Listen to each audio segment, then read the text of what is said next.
Suivez-nous sur YouTube et tapez Solo Kimbong TV.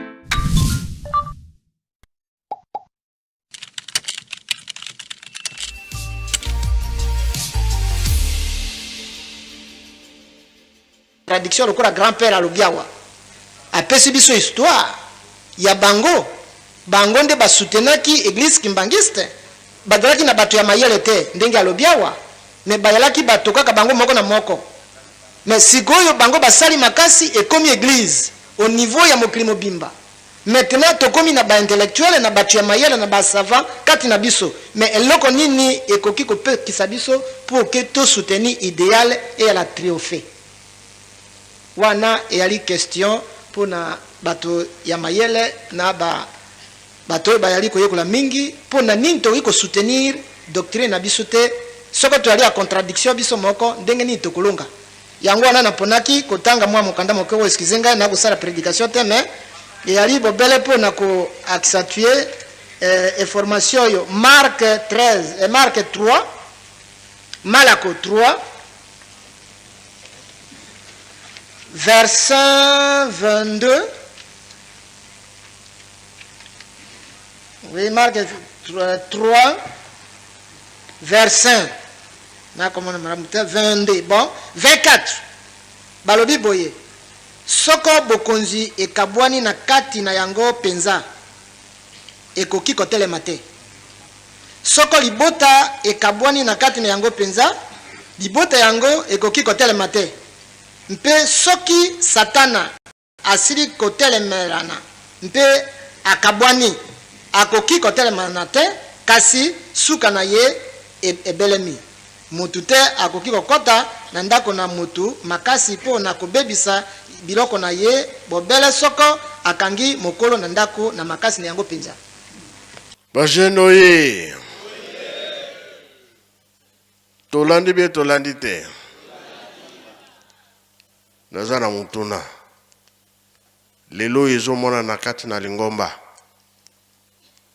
bato yo baza kobundisa lingomba makanisi wana eutu wapi na renio esalamaka be yango te bapapa balobaki ke bato mosusu bakokota na lingomba batindami po lingomba ekweya kamwe mona na sote sila. Alors soki totali maloba papa mfuma longo makam papa sumba lobi ndenge réunion esalamaka na braza kamango ebandaki kuna na poto nde yake wana Afrique. Soki totali lingomba la biso bitumba eza na kati tozomona yango tozolanda yango ba audio ezo salama yango nga nalobaki ete Fuma Mbanza alobaki na nga o bakolanda yo ya yo wana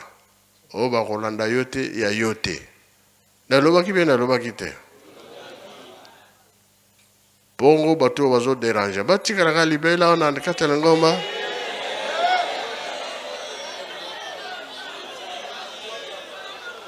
bakene na bango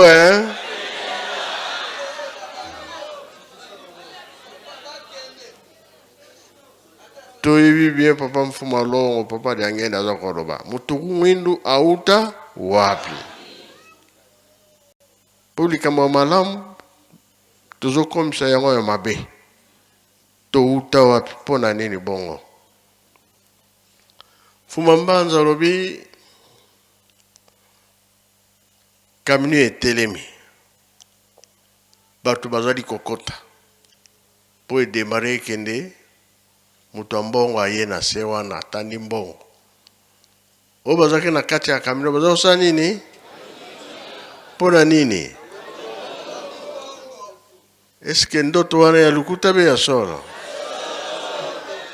makombongo ezali komona bezo komona na te bandimi bakomi kosomba bango kuna te yakao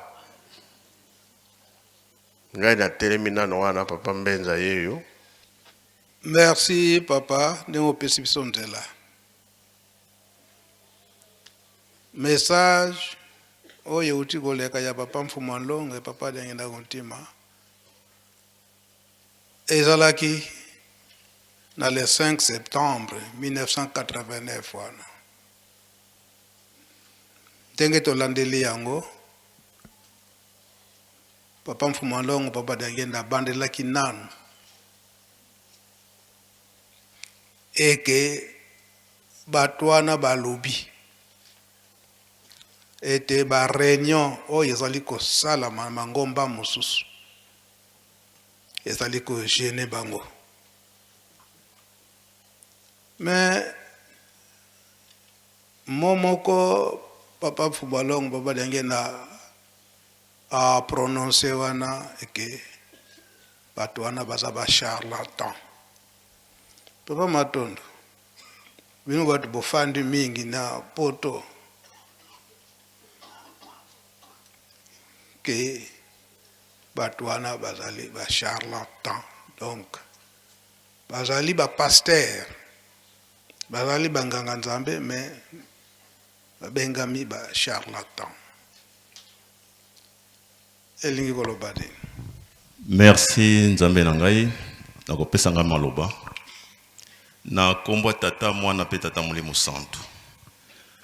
papa likambo bimisi ya charlatan poto limbolango penza na mozindo elingi nango koloba ete ezali mutu oyo azali na lukuta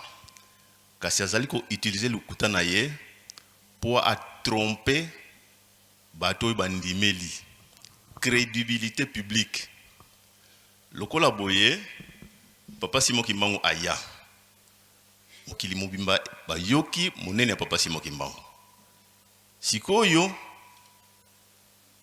olie ba ya kulukela papa Simon Kimbangu na kati na lingomba na ye bango ba mikomisi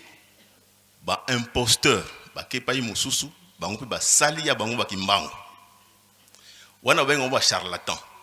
siko mokili ezali tromper mokili yebete Kimbangu yaki na mokili tukulukele wapi bakoya boye bakoyoka kuna Fumu Kimbangu basopani balandi kuna bandimili pourtant Kimbangu mais bako koyena na esika ya mutu mususu oyo azana ngoya ya Kimbangu te. Tous ces gens-là on les appelle des imposteurs, ba charlatans. On peut appliquer notion wana même na ba métier to ko salaka. Au yekelu médecine, au kotilango classe, au salisaka batu, ba technique nyoso yoyibi. Mais mususu ayekoli yango te, ami comme si charlatan.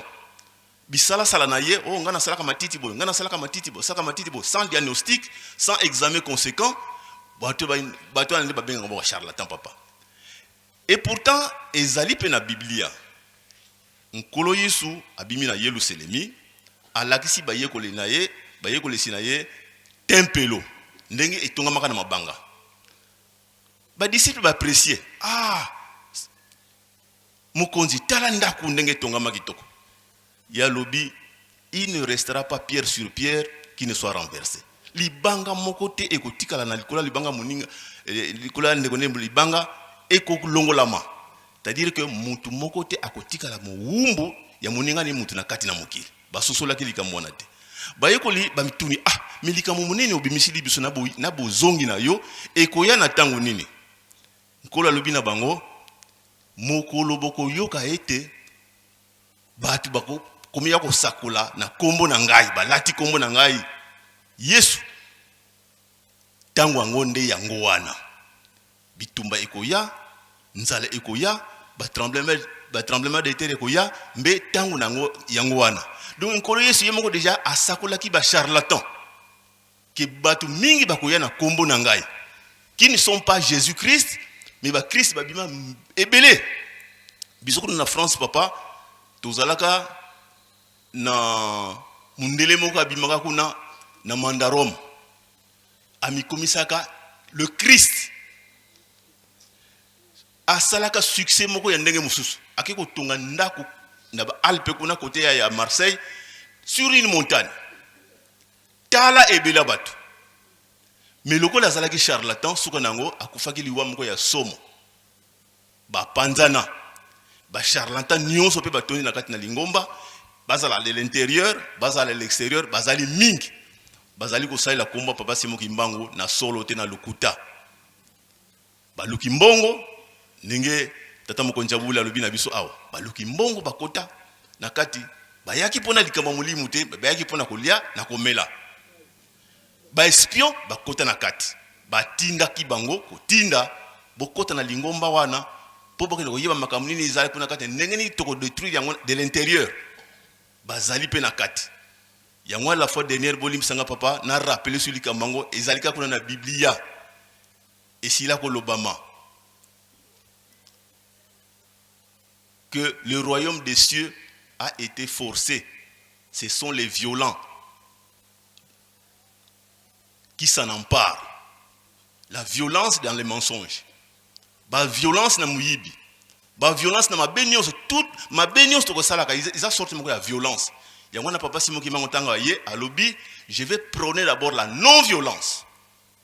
Un qui m'bangi ça a droit à ça la violence té. Violence il a gâté aux autres qui s'en moututé. Au bêta moututé, au bouma moututé. Acte nion c'est ma béyo moutou sali. C'est une violence vis-à-vis Nzambe. C'est ça l'essence de la non-violence. Papa Simon qui m'a prôné bisouwa. Boza rabino qui m'bangi c'est pas non-violent. Na itamboli, na maloba, na isali na bino. Meba nyonso ezali violence na miso Nzambe. Yona papa Simon qui m'a attaqué la non-violence. Or mukana Nzambe kuna bazoko yebisa biso teke nkolo isi mutayo yebisa bayiko na ye. Depuis Bouye à Jean-Baptiste, le royaume des cieux a été forcé. Ce sont les violents qui s'en emparent. Bami koti na kati. Pasi na biso ndeza yangwana. Tangu bakoti na kati bakombi ba charlatan. Basakolia ndenge na kati na lingomba, basakolia ndenge na libanda, nde bangwana benga ba imposteur, ba charlatan. Bazali ko profiter na crédibilité ya batu pour abuser les gens. Nganga Nzambe, bazali nganga Nzambe na profiter qui passe na nganga Nzambe pour na kosaka batu. Na liaka bambongo, na pesa ba matea lukuta, batu ande ba bengaka ba charlatan na mukuse papa na komba tata mwana tata molimo santo amen. Merci papa Matondo. Okiko zonga na yo. Makambo nyonso wana.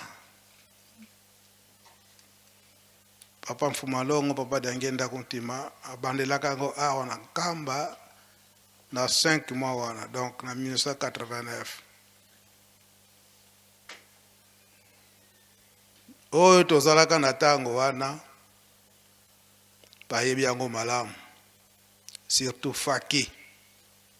na Faki Kinshasa na Faki Nkamba. Papa Mfumalongo na mukolo wana lobelaki yango ete biso tofandi awa na Nkamba tozali kobongisa la bonne marche ya lingomba na tango wana soki tozali te lingomba ekotambolela ndenge nini. Liloba wana batu oya mabe wana ndenge papa Mfumalongo alobeli yango ba charlatan basalaka liboso réunion na bango na Mbanza Ngungu. Basali réunion basali pe manso oyo bandeko na bango oyo bazana kimbangiste bazalaki awa na Nkamba babendi bango bapesi bango position bokende na Nkamba bose filtre na ba mouvement nyonso boyoka papa likambo nini yango bazali kobongisa kuna na Nkamba bazali kobongisa likambo nini. Et na message na papa Dangenda lobike voire même ba pénétrer et que ba membre moko ya famille ya ba papa bazala na kati na réunion wana ebe barisaka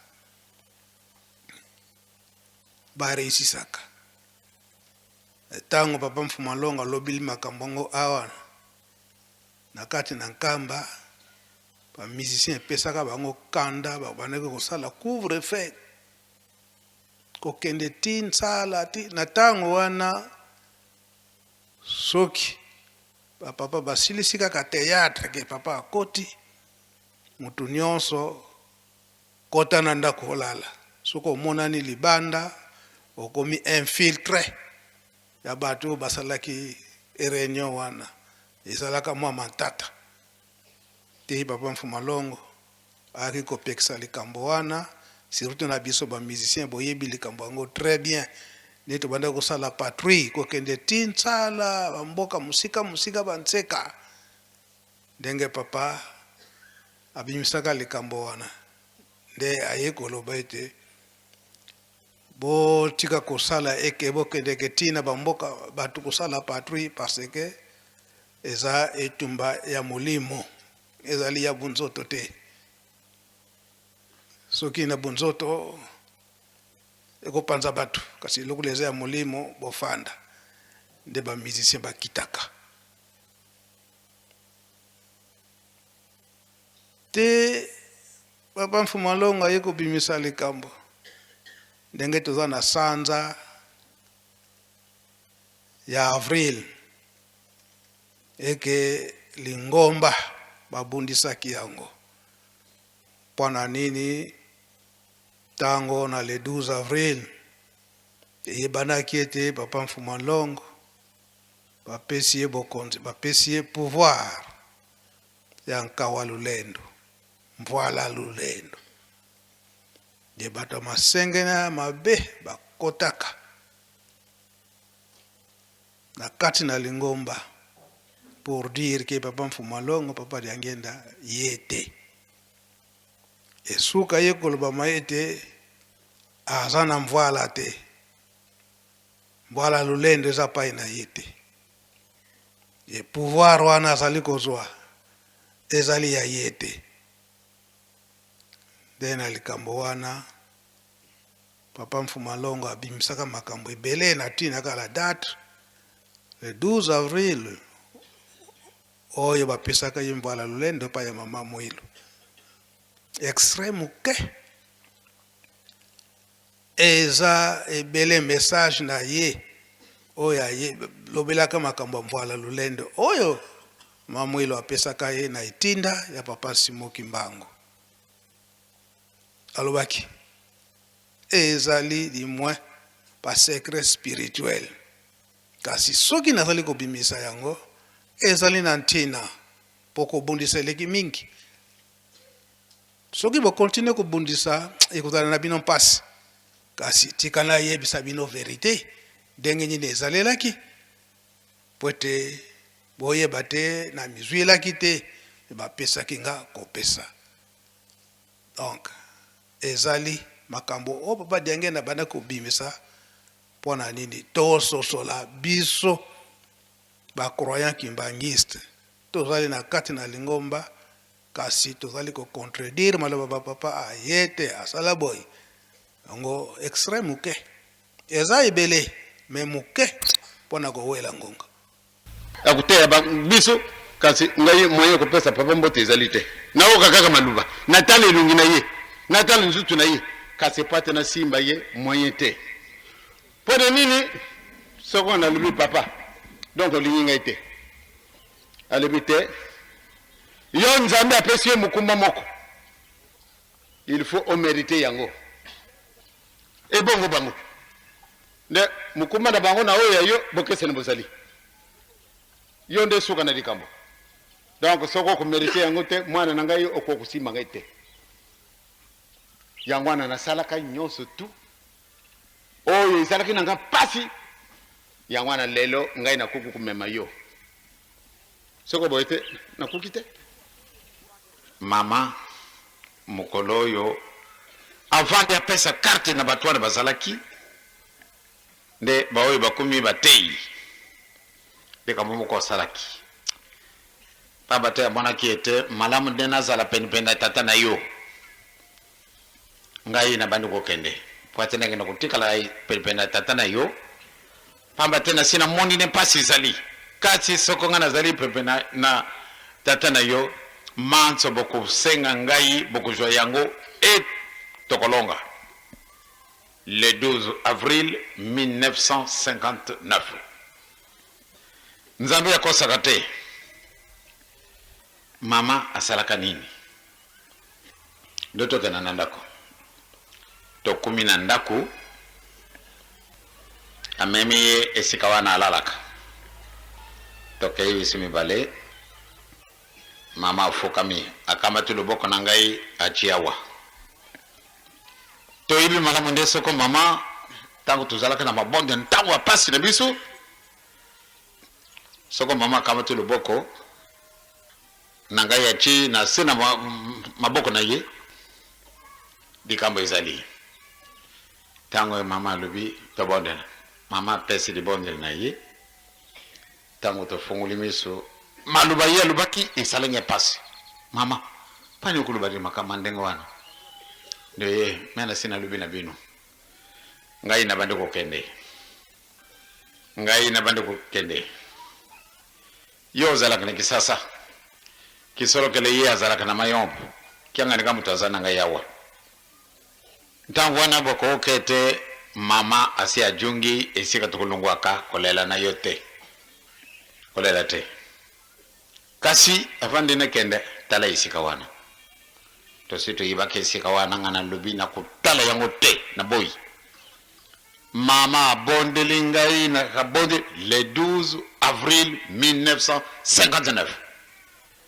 mama abondeli tala pamba te mukumba izali na yo ngana lobi te to swani na moni nde esila ikatel na bibi na ye kutika na mwasalo wana izalaki na mama mayana nanga matambuli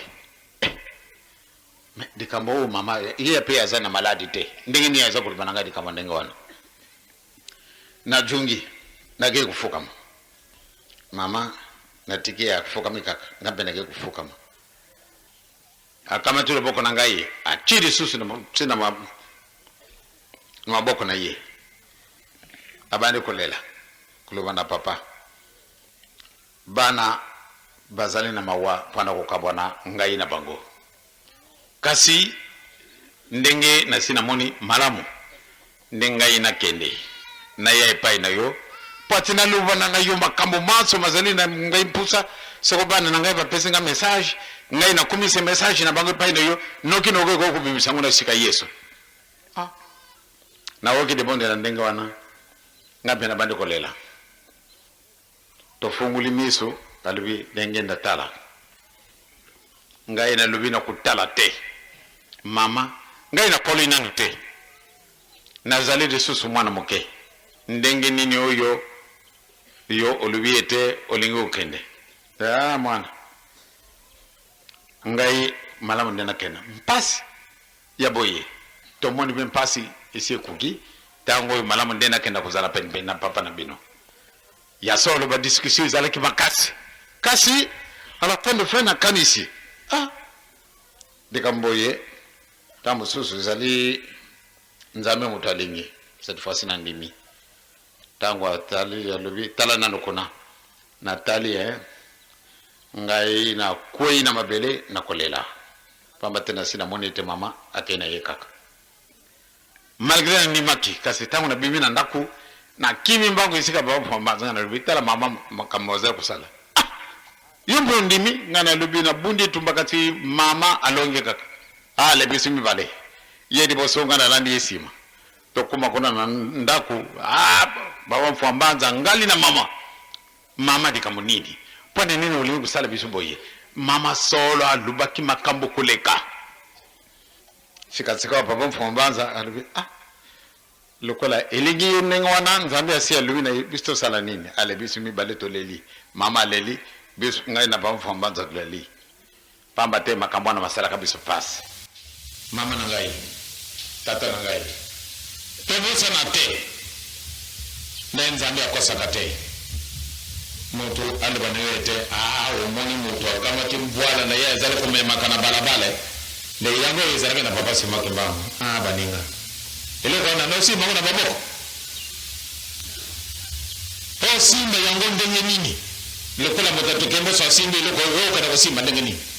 okuzo makasi wapo mukolo nkake beta kya tazala kite tango sala ki na chewa na mutogora kutala ya batu mingi bakansaka tigana kama dango lokola kani magique na kana kumeba ka pai na pai eloko anate mama malgré audition ya pasi na suka papa denge na lobelaki makambo mvoala lulendo oyo extrait ezalaki mwa clair ntango papa dange ndalobi ete ake kozwa papa mfuma mbanza papa de alungana mpona makambo mvoala lulendo ntango bakei mama mwila moni papa mfuma mbanza motuna ya mama mwilo ezalaki nyipa papa mfuma mbanza iloba nani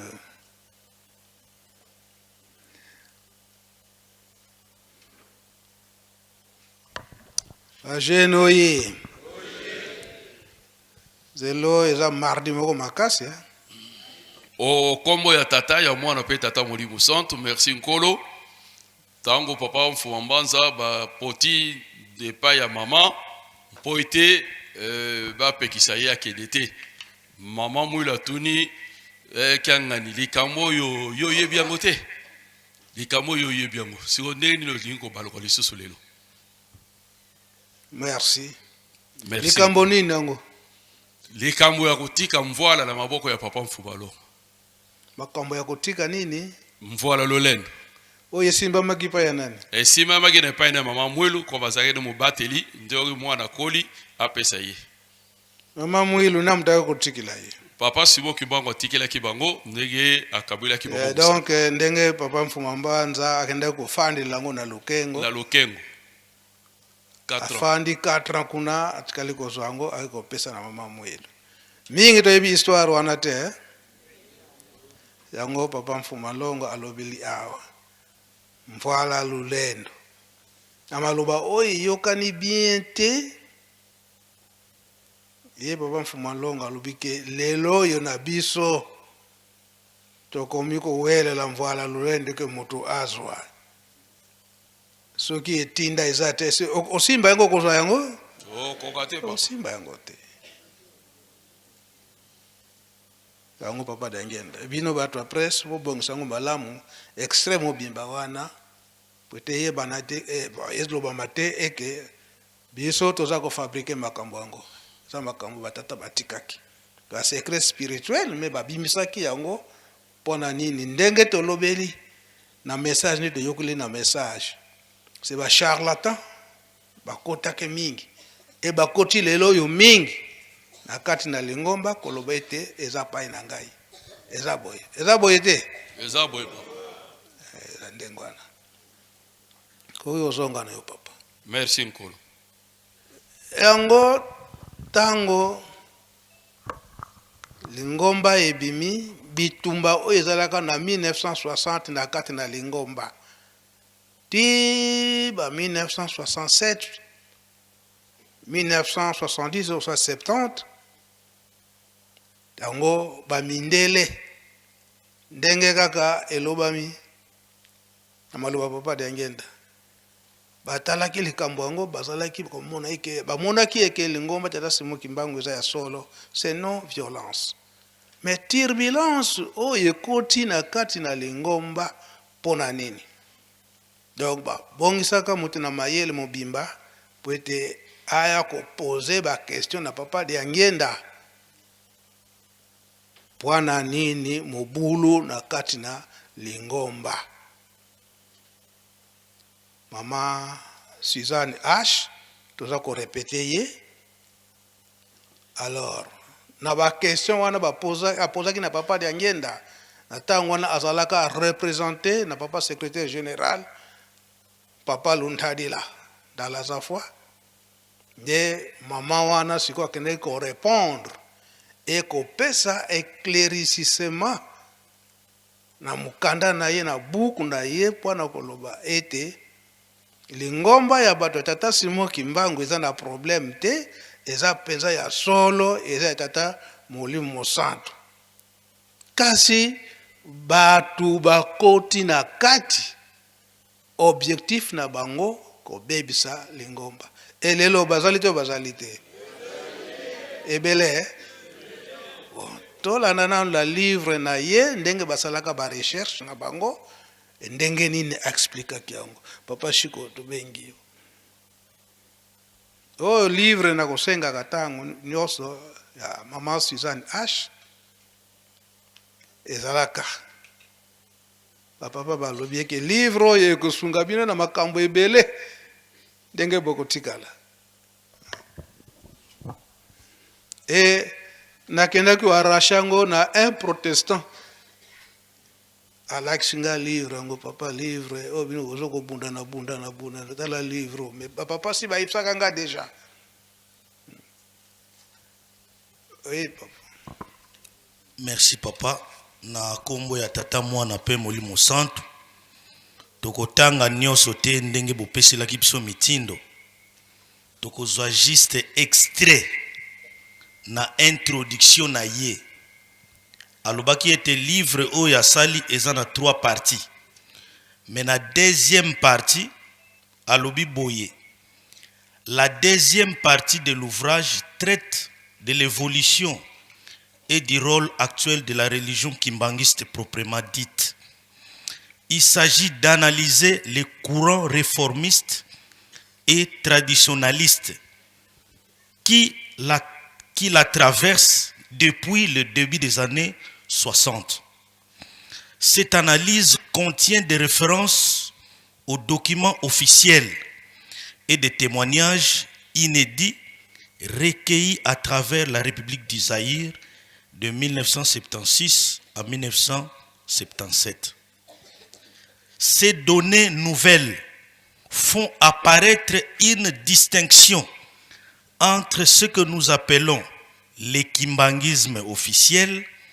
et le kimbangisme des kimbangistes. Détail nango ezana kati ya livre, je crois na page 101 tina sekuna. Mundele oyo na résumé alobi na bamakambo nyonso oyo ayekolaki na lingomba ndenge traversaki ba turbulence nde bayaki ko catégoriser deux types de kimbangisme. Le kimbangisme officiel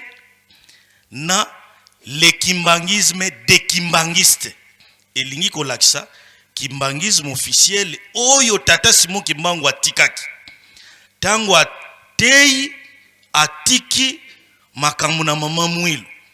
Tango mama Mwilu ngonga ekoki atiki yango na papa Diangenda. Papa Diangenda nde makambo atambusi na bandeko na mibale kino ngonga ekokaki atiki yango na papa Dialungana le 25 mars 1992. Nde papa Dialungana atamboli ti ngonga na ekoki atiki yango na ye moko tata papa Simon Kimbangu Kiangani. Kasi le kimbangisme des kimbangistes ezali makambo ya tata Simon Kimbangu. Kasi ba kimbangiste o ba koti ndenge loba miawa ba charlatan batu bazoluka positionnement batu bazoluka ba poste batu bazoluka ba mbongo ainsi de suite na ba oyo nyonso ba kotisaki pona ko infiltrer système to lingomba ya tata Simon Kimbangu bango wana babenga yango wana nde bengami kimbangisme de kimbangiste do ba yena ba matei na bango na ba makambu na bango oyeza na makambu oyo tata Simon Kimbangu atikaki te oyezo te ya malelo na papa Simon Kimbangu Kiangani nde tozomona lelo batu babimi kofinga kotiola trop violent message soki oyoki yango okokoka te wana eza ya kimbangisme oyo ya originalité eza kimbangisme o que je peux appeler kimbangisme importé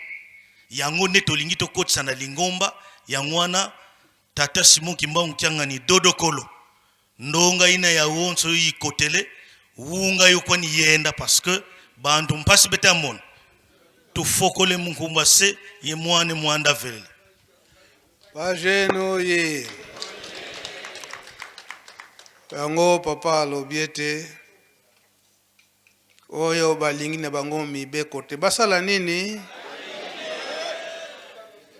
papa Diangenda message na yezale ebele pona ngonga kaka nde tobimisi yango lisusu esika alobaki ete batu wana bakoyebana na bizaleli na bango balingi kotia trouble na bagroupe na bamouvement badiscussion ya pamba likambo moke ye ayesi yango grave okopesa ye matei akoloba yoza fo bazali te bato ya ndenge wana baza facile mpona kodetecte donc tozala mayele ndenge papa diangenda alobelaki yango nakosukisa na likambo moko wana bokolimisa ngai mpe nga mpe soki nabombi yango ekomi mpe ngambo epai na ngai oyo tozali kodute na papa Simon Kimbangu Kiangani tozali pe to tozali te lelo tozali awa bazali to bazali te azali toke tozongi mwa moke nsima na likambo ya papa Diangenda na mama Mwilo mpona mbwala lulendo. Papa Simon Kimbangu Kiangani abandi likambo na ye eke babandaki na papa Mfuma Mbanza na âge à 3 ans. Donc c'est au total malam en 1954 te babandaki likambo na bango koloba ete papa Simon Kimbangu Kiangani akomema mokumba ya papa Simon Kimbangu ya liputa ndenge tolobelaka yango eleka mibu ndenge papa Shuko auti koloba passation ya pouvoir entre papa Diangenda na papa Dialungana eloba miekiti na le 25 mars 1992 mukolo wana toyebaki te biso nyonso bango mibale bayokani na bango na date oya le 25 mars na 1960 likambo nini ezalaka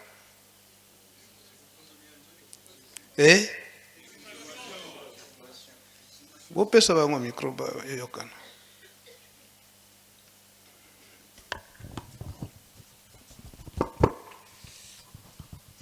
na kombo ya tata mwana pe tata molimo mosantu na le 25 mars na 1960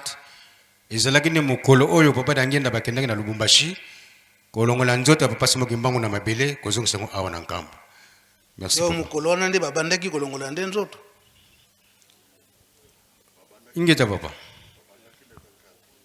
babandaka le 24 baye kosukisa mta Lubumbashi azaona ndengo na papa ngana koimba la moko na le 25. Merci papa na komba tata mwa pe molimo santu ata soki toyebi nzambe ye moko aza kolakisa biso papa Simon Kiangani donc exhumation ebandaki le 24 nde le 25 esilaki nde bakundolaki nzoto nde bakundoli nzoto ingeta papa donc na 1992 wana papa Diangenda na papa Dialungana allez va changer le pouvoir. Tu comprendre ingeta papa bon papa Diangenda aye kofandisa biso bana tango afandisi biso bana lobi banda lelo makambo nyonso eke na papa Mfuma Mbanza mbuta Kiangani le 25 mars wana 1992 alobi ezala famille ezala lingomba makambo nyonso botala papa Dialungana bajene oye papa Simon Kimbangu Kiangani alobi ete toyeba bonkoko ya tata Simon Kimbangu donc toyeba histoire na ye donc koloba ete tango na le 8 juillet 1992 wana papa Diangenda tango aza kotika biso ye atikalaki deja kobongisa likambo na ye eza boye te ingeta papa. Merci bozonga na bino. Merci. likambo wana papa dialungana mingi na tango wana papa diangenda tiki biso mingi balobi ete papa dialungana lokola ataka te akokoka te kasi abuni likambo na ye ntango tozwaki makanisi wana ya koloba ete lokola atanga te akokoka te bacharlatan bakotaki mingi na kati na lingomba bakoti mingi bato na français nini kolekela na nzela faut kochanger stati na 11 mois mayima alekaka na Kinshasa oyo bazalaka na ntango wana bayebi likambo nini mpenza ebundaki na kati na changement ya stati wana papa dialunga na ntango akotika biso nani akoyingela ye bato na français balobi que il serait remplacé parmi les sages de l'église. Likambo wana ntango batie ndenge wana bato na mayele mosusu balobi ke ekoki kozala ndenge wana te wana ezali ya makila yango babanda kolo consanguinité balobi à être remplacé par un fils de sang. Yango Mama Mwilu na 1959 tango azokotika biso ayobi na papa Diangenda tango kotikala la lingomba yebakete bato na mayele mingi bakokota kasi kolinga te bakotisa na banzela oyo esengeli te yango maloba wana Mama Mwilu aye koloba ngo na bapapa Kwamadio papa Kwamadio bayibaki likambo wana makasi ke bato na mayele bakokota kasi yo mpe zala mayele na bango parce que bakoluka détourner histoire dango tomoni ndenge ba livre wana bakomi o bakotaka lekimbangiste donc ne bamwana na tango wana le tango na papa Dialungana baye kokota na esika wana jusqu'à ce que bambuta mususu balobi ke Pumambanza papa Dialungana soki o signé statut oyo te donc banzambe mususu o bakoti na lingomba bakoki yo ezalaka benda bika na centre o bayebaka likambo wana muke kobundisa bana mususu kutu oyo bazalaki ke bana Ajax lokola bayebaka histoire bakendaki kogogola bambuta mususu pourquoi est-ce que vous avez accepté bagogoli bango bambuta wana baye kufunda na baba Mfumambanza atuni bango likambo nini opona ni bagogoli bino bango balobi tala bana ngo pona makambo mukanda wana kaka esika wana kaka baba Mfumambanza atuni siko bagogoli bino pona likambo mabe basali mabe to basali malamu bango moko batela maka papa Mfumambanza mukotela kwa ndiaka kena bilau byebyo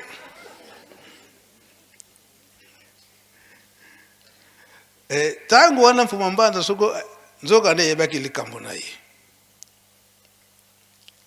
ye ezalaki na tata nga kasongwa nlemboko lunzei endwe yani bwendi yami likambo wana poete papa Simoki Mbangu Nkiangani azwa likambo na ye donc bandaka na 97 wana na Kinshasa benda bika wana pe ekomi proche ya milulu ya mbotama na ye ya le 12 octobre kino le 10 octobre wana na 97 wana papa Mfumambanza alobi ngai nakolala wate fona kende fona zonga mpona nini likambo wana ebundaki kaka po ete ntango wana soki ekoki papa Mfumambanza soki aza te wana papa Simon Kimbangu Kiangani yende akoyingela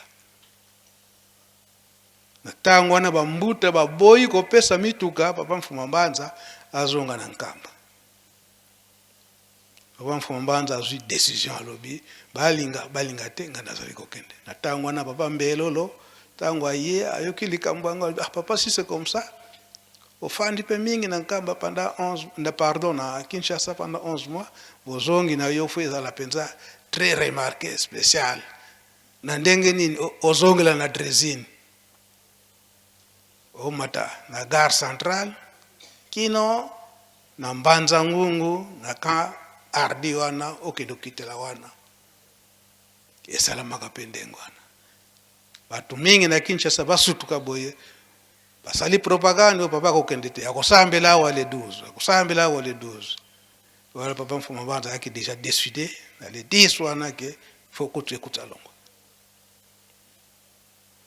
to koti na centre to bimi na centre wana na mutuka toza ko bima batu te wana faki bazwaki déjà code bayelaka kutu na kamnya ba commerçant ba mamalina po bambuta basalaka ke mituka tu etambola te tozobima na centre bato bofandi boye papa ye wana ke bonga zokende wapi bonga talinzela Gombe ti boulevard gare centrale faki oye tozalaka mosusu dal mukolo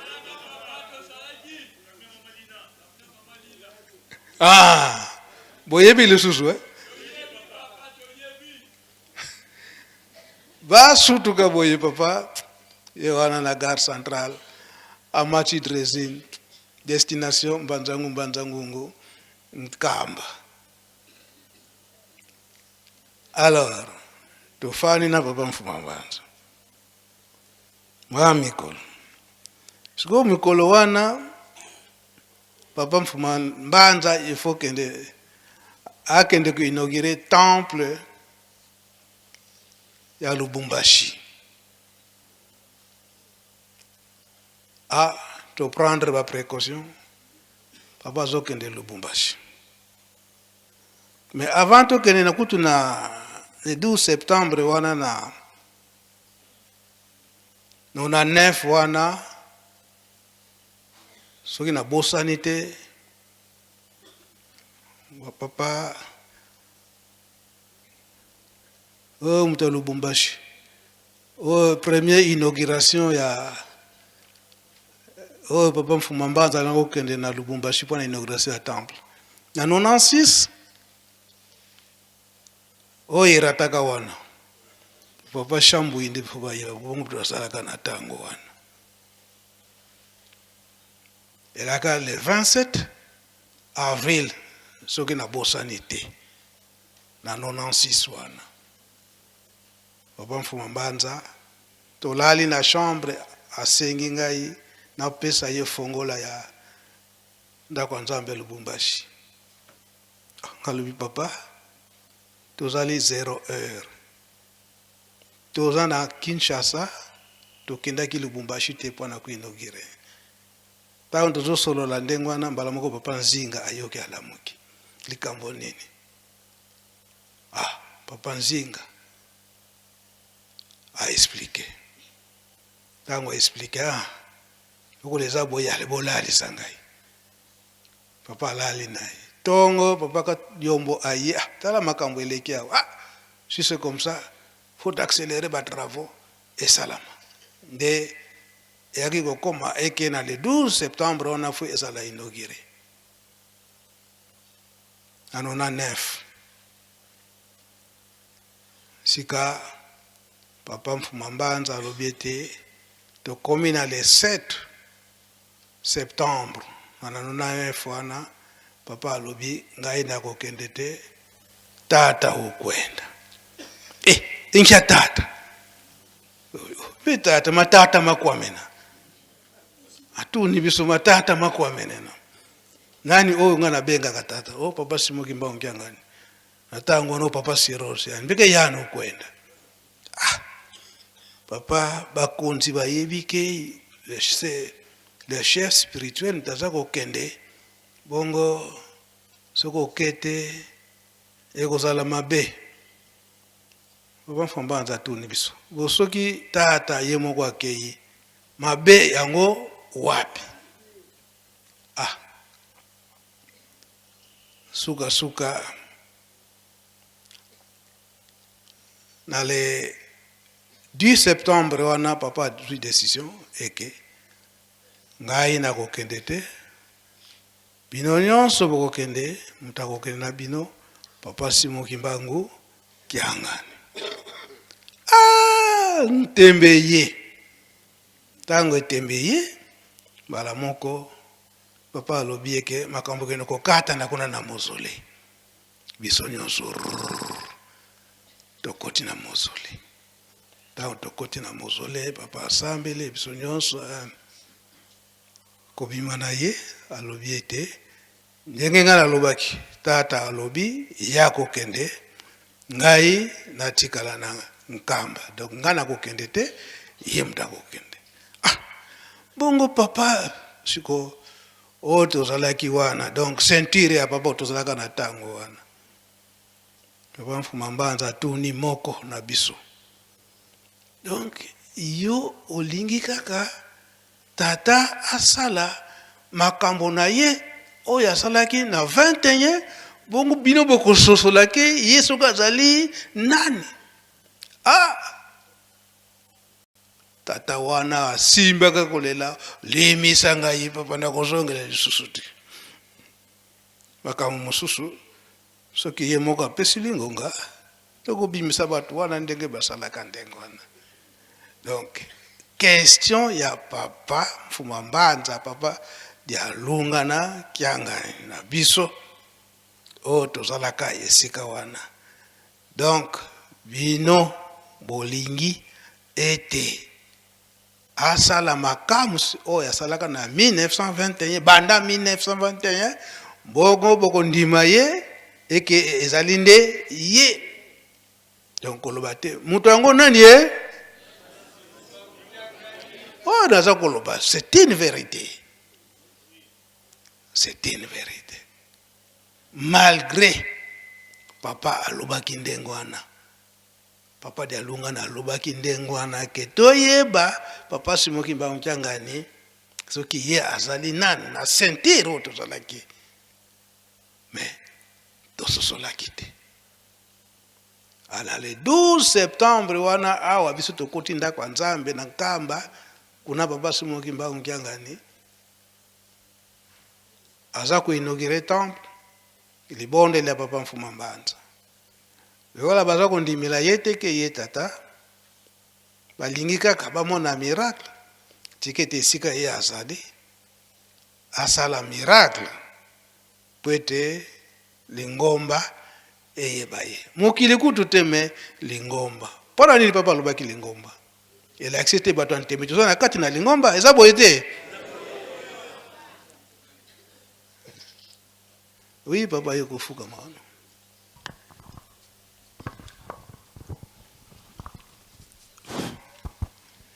na kombo ya tata mwana pe tata Molimo Santu merci nkolo na ndenge bopesi ngai permission po ete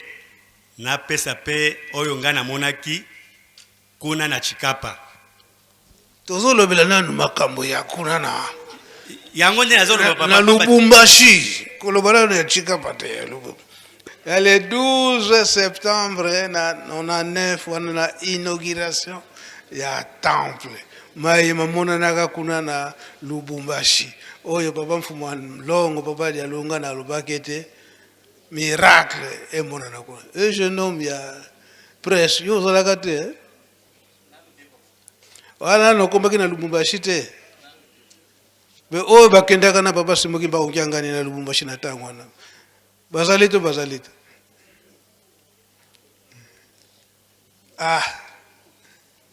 so bango nyonso bakendaka na papa Simoki Mbangu Kyangani bamisusu baza awa te ba misusu seke bakene na bango bisika mususu papa Shambui azate papa yemuka lobi papa Shambui aza malade foya azanga kate bangonde bamonaka makambo oyo papa Simon Kimbangu Kiangani asalaka kuna na Lubumbashi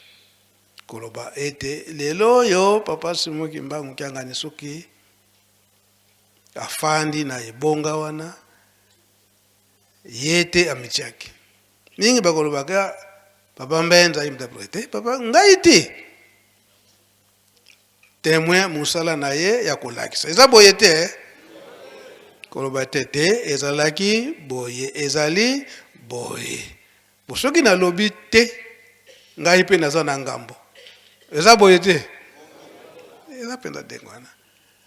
ango wana kosukisa papa likambo na yo oyo obandaki ndenge obandaki na papa Mfuma Mbanza à l'âge ya 3 ans ti lelo oyo ozali kotambusa biso omizwilaki te kasi bango moko batiaki yo na ebonga wana na silisi langa boyo komba tata mwa pitata molimo sana amen.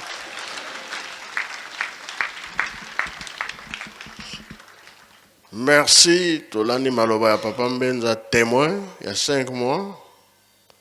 Tolandi Maloba wa Papa, na Papa Sumbe. Ilingo roba nini? Tozali bana mapambole, tango izali ya biso. Digi to bandelaki. Ya likolo ya banani. Ya sepe ya banani. To simba ngoma makasi. Papa lobi biso tozali kokende. To fongoli manso awa botikala kotonga Yerusalemi. Tui balobaki ke to fongoli nyonso pona nini kamba ndenge ekomi bato baza kosepela. Tozosepela byo tozosepela te. Po tozali kotonga Yerusalemi. Niveau tokomi nango ya memorial ya kolakisa miracle tata Kimbangu asali bisika nyonso atiaki makolo kambo nyonso touti koloba ebandeli ti suka témoignage epesami suka nango mokili bakoya kotala bakotambola mpe bisika nyonso yango tolakisi ke awa na mokili kolo Yesu na tata Kimbangu bamonaki pasi bongo bie bongo te bamosusu bazali bilembo eza na bango niveau tokomi nango ya memorial tala wana Nkamba mundele tala ngota wazalaka vandi yaka na Nkamba mama Mwilo na ba papa batikali kokangela bango na ndako 6 mois batiki ba soda garde 6 mois mundele akenda na ye ayebika kuna tiki basi bakufi balobi na basoda bino batikali garde awa soki boyoki solo botumba bango po bayebika ke bakotikala kokufa ndele ake asalisi mwa ntango azongi boyoki solo te toyoki solo te bofongola ntango bafongoli bapapa baza na bango balongaki mpe balongaki te moni likambo oyo balukaki moye nyonso babebisa ekufa me manso basalaki esalamaki te yango sikoyo bato mabe balingi kaka lingomba ekufa tozosala ntinsani makambo ebele ezokweya biso tolingi memorial esila biso tolingi lingomba etongama me bazobotela biso makambo ya ndenge na ndenge yango tolobi tozali bandimi tozali bacroyant oyo azali ke ya solo toza na ye d'accord soki oza ya solo te asala nini ye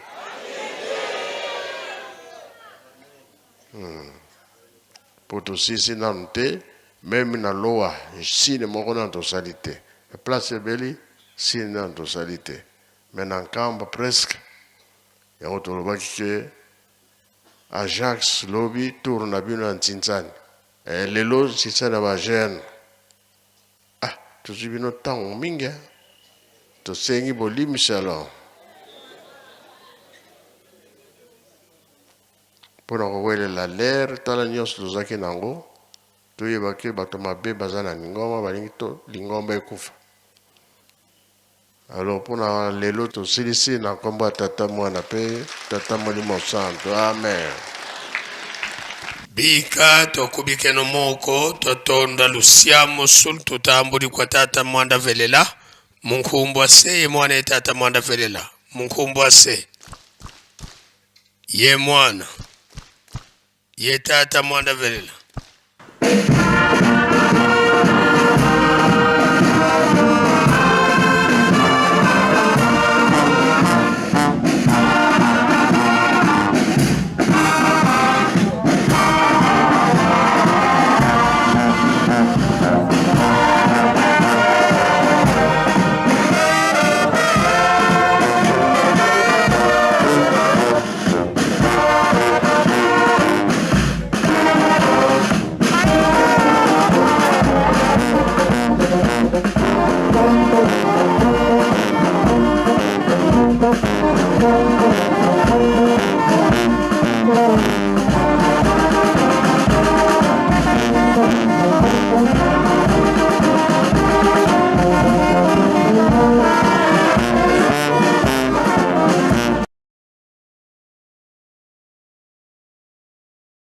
Bonjour la famille, bienvenue sur Masolo Kimbang TV. Suivez-nous sur YouTube et tapez Masolo Kimbang TV.